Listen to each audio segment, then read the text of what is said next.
On my wedding day, Ethan's assistant deliberately found an excuse to send me away. Wearing a wedding dress, she rushed onto the stage before me, staging a dramatic wedding hijacking. When Ethan noticed, instead of stopping her, he intertwined his fingers with Anna and gazed into her eyes with tender affection, completing the ceremony with radiant happiness. As I tried to confront them, Ethan berated me. "You're the one who showed up late and ruined our auspicious timing. Should we make all these distinguished guests wait for your selfishness? Anna was just helping salvage our wedding. Stop being ungrateful. I'll replan another ceremony for you later." Our friends stared in shock, expecting my outrage. Instead, I calmly agreed, pleased with my compliance. Ethan promised to reschedule our vows, conveniently forgetting we'd signed divorce papers yesterday. After handing my bridal veil to him, I left the venue without looking back. The thunderous applause followed as Ethan and Anna took the stage. I knew he'd recognized Anna's scheme but chose indulgence. Any evidence would have been destroyed already. Previously, this betrayal would have shattered me. Now, I simply went home for a nap. Ethan had avoided all wedding preparations, leaving everything to me. 4 months. I'd worked overtime selecting venues, designing invitations, and coordinating gifts. Last night's rehearsal left my chest aching. What a waste of effort. His call woke me hours later. "Emily? The reception's over. Where are you?" Amusement colored his voice. He hadn't even noticed my absence. "Home," I answered through a yawn.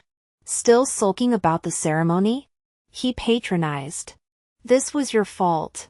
You know, our partners expect professionalism." If they'd seen the bride tardy, his lecture continued, Anna's saccharine voice chiming in, "Don't blame Emily. Ethan, you already gave me that raise." I listened to their duet of excuses, nauseated yet unsurprised. Ethan's blind favoritism toward Anna was legendary. While others addressed him ASMR. "Wilson." She used Ethan. Staff faced termination for minor errors. Yet Anna kept her position after costing us millions last month. My annual salary had been docked to cover her mistake then. "This compensation wedding should satisfy you." He'd shrugged when I protested. "Anna needs the money more. Now." His sigh crackled through the phone. "Why can't you be more like Anna? She involved her parents to ensure everything was perfect. You've got no family to help.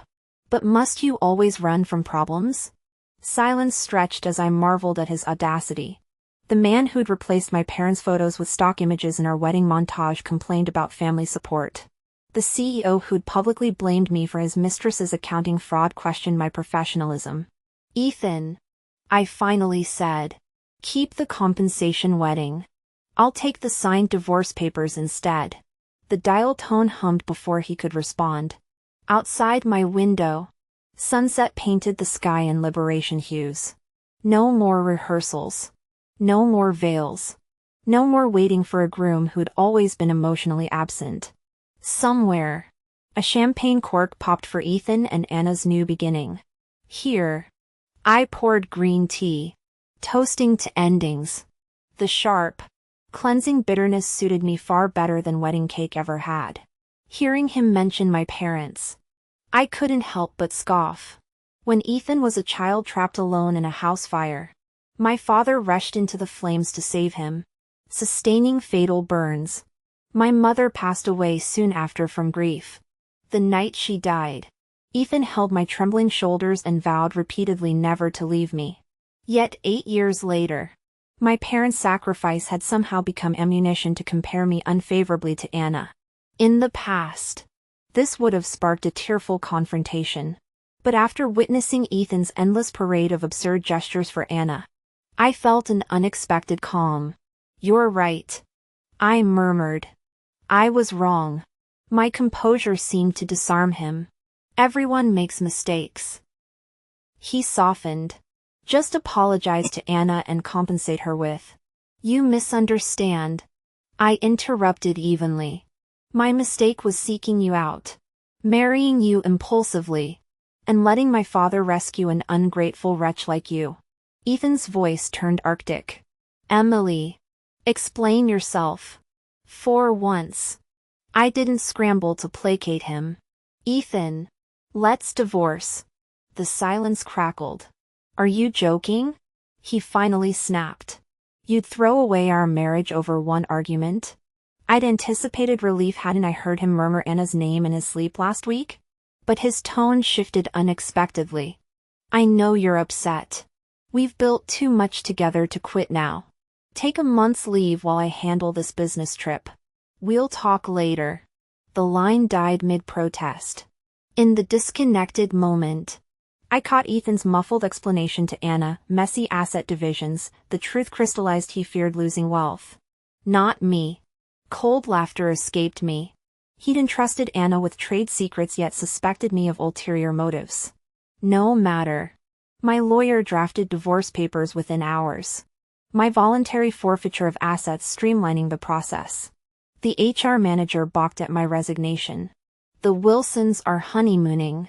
Resubmit in a month. Honeymoon. Of course.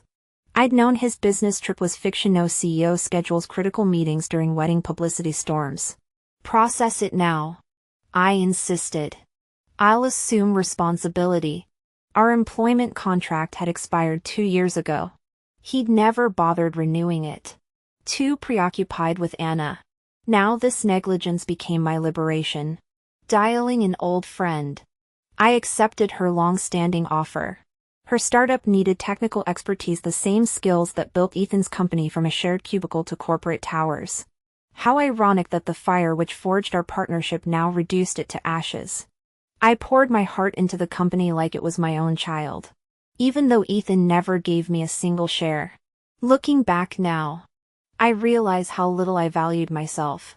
Without hesitation, I agreed to my friend's invitation and bought a ticket to Hainan. The moment I stepped off the plane, my friend rushed forward in the arrivals hall, taking my luggage with affectionate concern. We're friends, no need for formalities. I laughed awkwardly. She grinned. Real friends take care of each other properly. Her words suddenly reminded me of years ago when Ethan had convinced me to abandon my lucrative career for his startup. Back then, he'd simply texted an address, leaving me to drag my suitcases through maze-like alleys to his shabby apartment. When I finally arrived, he answered the door in pajamas mid-video game, visibly annoyed at my inconvenient timing. After his match ended, I joked, "Weren't you worried something might happen to me?" He'd scoffed. What could possibly go wrong in broad daylight? We're practically an old married couple, since when do we need formalities? Now I understand, formalities were just excuses. The truth was he never truly valued me. That afternoon, my friend helped me secure an apartment. That evening, she gathered friends to treat me at a 5-star hotel. While she parked, I entered through the revolving doors and froze at the familiar voice. Emily? Is that you? Turning toward the reception, I saw Ethan and Anna entwined like vines. Fingers interlocked. Ethan jerked his hand back when our eyes met. Anna's smile tightened momentarily before she glided forward. Emily, Ethan mentioned you'd been calling HR today. You should have just phoned him directly. Ethan's brow furrowed with sudden realization. Are you following me? He demanded. Can't you trust me for once? Visiting friends, I said flatly. Since when do you have friends here? He sneered. Just admit you're checking up on me. The barb stung. He knew I'd sacrificed my entire social life for him. Last spring festival, he'd abandoned me claiming family obligations, only for me to discover he'd been comforting friendless Anna. Now history repeated itself. Ethan, you two should talk. Anna interjected sweetly, extending her palm. Give me the key? I'll wait upstairs. My stomach dropped as he handed her the hotel keycard. It's a suite, he said quickly. I'll take the couch. The lie was obvious. Ethan always booked accommodations weeks in advance through his assistant. Pulling out the divorce papers I'd planned to serve later, I said. Since we're here. What's this? He started reading when Anna's scream pierced the lobby. Anna. Ethan scrawled his signature blindly. Wait. I called after him. Don't you want to know what you just signed? Ethan Wilson's tone was indifferent. What else can you do besides ask for money? Before I could respond, he strode away. I smiled bitterly. His hurried silhouette overlapped with memories from years ago. Back when I'd been hospitalized with a severe illness and couldn't afford surgery. Ethan had reassured me he'd find a solution. I'd woken that night to find him exhausted, calling contact after contact to borrow money.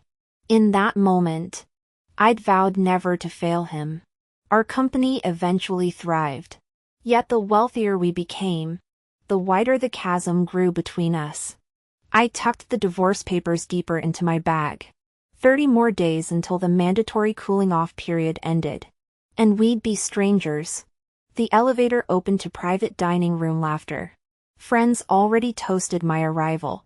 After several rounds, someone teased about my past refusals to start businesses. Did you have a secret boyfriend? They asked. Few knew about my marriage. Ethan had insisted on keeping it quiet, claiming our distant families couldn't attend anyway. Better avoid appearing greedy for wedding gifts, he'd said. Now I realized the secrecy had simply cleared the path for Anna Smith. We're divorced, I stated. Silence crashed over the room. Before pitying looks could solidify, I raised my glass. Just ditched a scumbag. Now I'm free to make millions with my girls. Cheers erupted, crystal clinking like wind chimes. The contract signing next week went smoothly. Our tech-enhanced operations tripled profits within a fortnight. To celebrate, my partner organized a lakeside retreat. The campfire's glow revealed Ethan carefully peeling shrimp for Anna. When she laughed, he fed her the morsel, then playfully threatened to smear seasoning on her cheek. She ducked into his embrace, making his ears turn red. I remembered how he'd hated messy finger foods with me. How I'd had to coax each shrimp past his complaints. Adorable couple, aren't they? My friend smirked. Disgusting, I replied, turning away. Emily. Ethan's voice cracked like ice. He intercepted me despite the crowd. Jaw tight.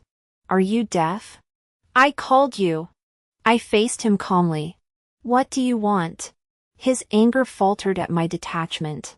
Anna materialized beside him. Fancy meeting you here twice. Emily. Her sweet tone carried venom. Ethan's eyes darkened. Still following me around? He demanded. I was speechless.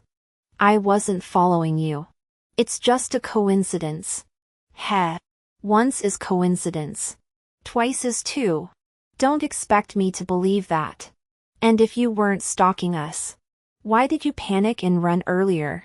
Ethan stared at me coldly, mockery gleaming in his eyes, stubbornly clinging to his suspicions.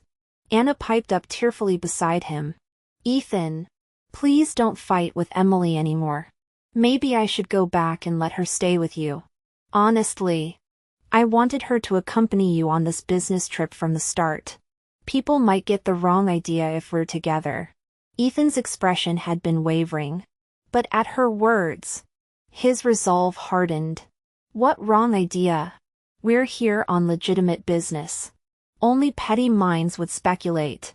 His icy glare shot toward me as he spoke, making it clear who he meant by petty. I almost laughed. I'd expected him to launch into his usual tirade after Anna's manipulative act. But strangely, his features softened slightly. He sighed. Emily, stop overthinking things. You're exhausting me. I promise we'll have our wedding when we get back. Just do me this favor and go home, okay? We're already legally married. What more do you want? So he genuinely didn't know he'd signed the divorce papers. Now he wanted to dangle wedding plans to send me away. Protecting their little honeymoon? The absurdity choked me. Compensate with a wedding? I scoffed. pulling the divorce papers from my bag and slapping them against his chest. Seems important people have such short memories. Ethan, have you forgotten we're divorced? I deliberately flipped to the signature page. Ethan froze. Initial disdain giving way to grim recognition. Then he sneered. Emily, do you realize forging legal documents carries criminal charges? The imitation's good, but I never signed this. He looked triumphantly at me, certain of my guilt. Without arguing, I thrust the document closer. Take a good look. Isn't that your handwriting? Irritated but curious, he snatched the papers. As he scrutinized the signature, his brows furrowed. He couldn't deny the distinctive flourishes only he used. His face darkened. After nearly 30 seconds of silence, he met my gaze coldly. I don't know how you replicated my signature, Emily, but this is illegal. I suggest you stop while you're ahead. His lethal stare meant nothing to me now. I calmly reminded him. Remember that document you signed at the hotel last month without reading? His pupils dilated, shock and disbelief warring in his eyes. Don't look so betrayed. I'm leaving with nothing. I won't take a single penny from you. Signing this costs you nothing. My gaze shifted to Anna, catching the faint smile tugging her lips. Stop this nonsense. Ethan suddenly roared, shredding the papers and hurling the pieces into the bonfire. You proposed marriage, and now you want divorce? You don't get to decide our fate alone. The divorce papers disintegrated into ashes in an instant. Anna's previously cheerful expression froze. I didn't understand why Ethan was so angry either. I was the one who proposed marriage. Though it took me years of persuasion before he finally agreed. He'd always rejected me before, claiming he wanted freedom. Now that I'm granting him that freedom, why is he suddenly refusing it? Despite my confusion, I gently reminded him the lawyer just called. No asset divorces don't require mutual consent. So the divorce is already finalized. That agreement was worthless anyway. Burning it changes nothing. Ethan stared at me in disbelief. Anna's tense expression softened, suppressing her obvious delight. She reached out to comfort him. Ethan, don't be upset. What Emily did was wrong. But... He abruptly shook off her hand. This was unprecedented. Anna stood rigid, clearly shocked. Ethan seemed to catch himself, his expression turning guarded before he quickly linked arms with her. Sorry. Did I hurt you? That wasn't intentional. His eyes darted toward me as he spoke, watching for my reaction like he always did. I recognized this old routine. Whenever we fought during our marriage, Ethan would deliberately get cozy with Anna to provoke me. It used to work every time I'd come crawling back with jealous apologies. But he never understood those reactions came from love. Now, I just found it pathetic. When I remained silent, Ethan awkwardly cleared his throat. Look, Emily. I know you're upset. How about a raise and promotion to director? Consider it compensation. Let's move past this. Okay? Before I could respond, my business partner spoke up, poaching our shareholder with promotions. Ex-hubby? Not cool.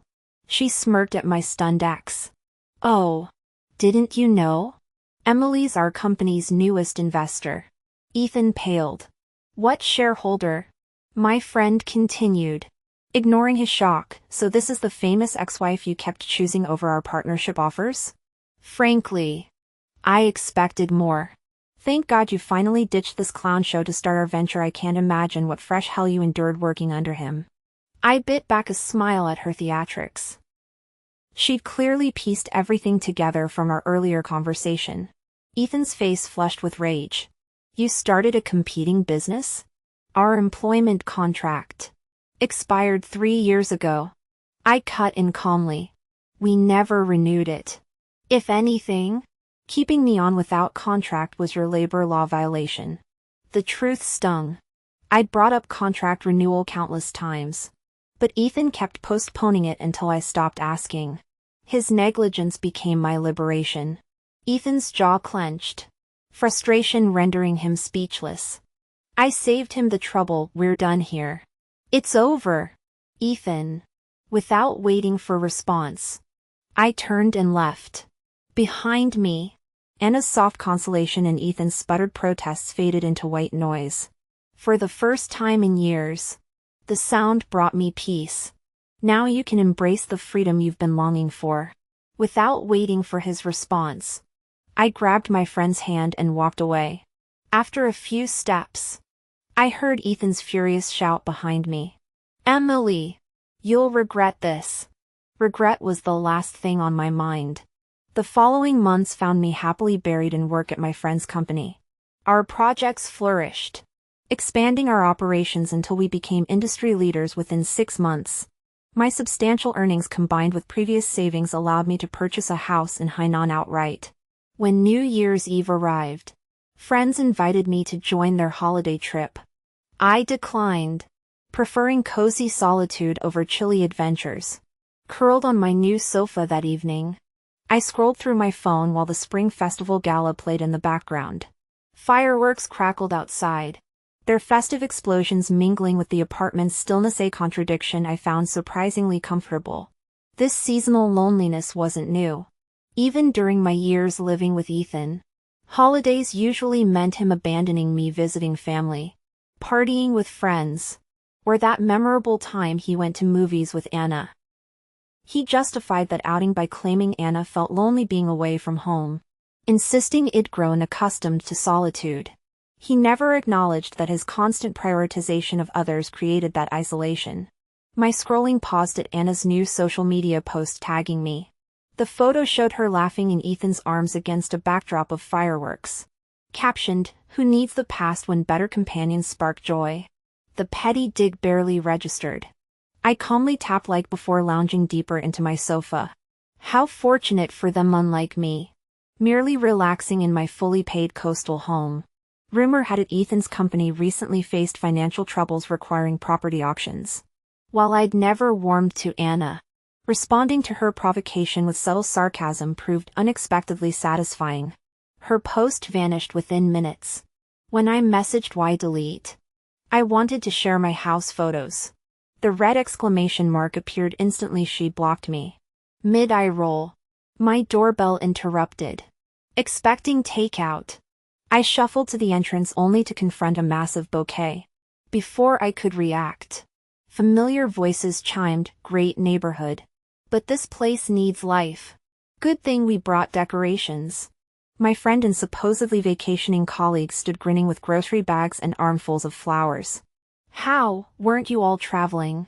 Halfway there, we realized housewarming parties beat tourist traps. A coworker grinned. "You don't mind, right, Emily? Too late anyway." Their laughter filled the hallway as warmth thawed my guarded heart. This camaraderie contrasted sharply with my previous workplace, where Ethan's blatant favoritism toward Anna made me the perpetual scapegoat. Colleagues had distanced themselves to avoid collateral damage, leaving me professionally isolated. Now, watching this group unpack feast ingredients in my kitchen, I finally understood true belonging isn't begged from those who devalue you, but built with those who choose your company. I don't blame them.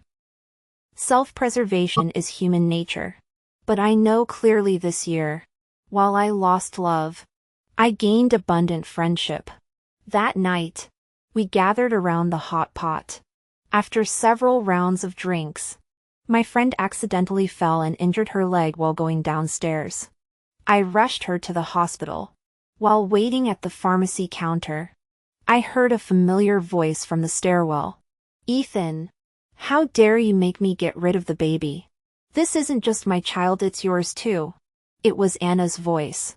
Yet I remembered the original Anna always spoke sweetly, acted obediently, and knew how to charm Ethan. I'd never heard her use this tone with him before. I paused, thinking I misheard, and walked to the stairwell entrance. There stood Anna and Ethan, both looking grim as if they'd just fought. This surprised me. Before my divorce from Ethan, they'd always been inseparable during their meetings. Ethan sneered coldly with the company's current situation. How can we keep this child? We can't even handle our own affairs properly. Even if the baby's born, how would you provide resources or raise it properly? Anna froze. Are you blaming me for the company's downfall? An eerie silence fell. Ethan didn't answer. His eyes filled with indescribable complexity. I knew his thoughts. Only with Anna would he bother sparing her feelings. Had it been me standing there making mistakes, I couldn't imagine how violently he'd have exploded.